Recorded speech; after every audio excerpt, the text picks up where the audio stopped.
Vas-y. Alors bonjour à tous.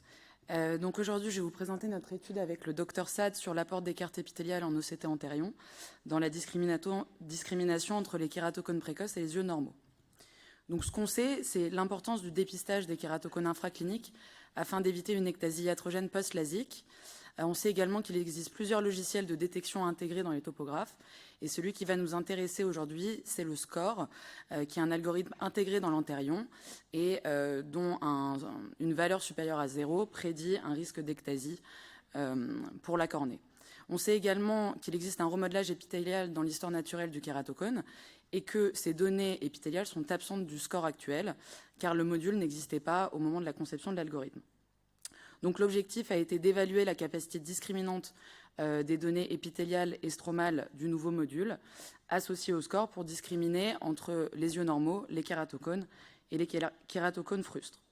Donc pour ce faire, on a inclus 290 yeux, 132 topographies normales, 103 topographies de kératocones et 55 cornets à risque d'ectasie, notamment des cornets de topographie normale contralatérale à un cône. Pour chaque œil, les valeurs du SCORE et les données épithéliales et stromales du module spécifique ont été analysées, ce qui nous a permis de comparer les moyennes des paramètres entre chaque groupe et de mettre en évidence des différences statistiquement significatives entre les trois groupes normaux, frustres et cônes pour les paramètres en vert et des différences pour les paramètres en rose entre les yeux normaux et les frustres. Ensuite, on a analysé la performance du SCORE et on a pu mettre en évidence une excellente détection des kératocones avec, comme vous voyez, une R sous la courbe à plus de 0,99. En ce qui concerne la détection des formes frustres de kératocones, on avait une R sous la courbe à 0,88 avec une bonne spécificité à 95% pour un seuil à 0, mais une sensibilité moyenne qu'on arrivait à améliorer en prenant un seuil de détection des formes frustres à moins 0,9 au lieu de 0.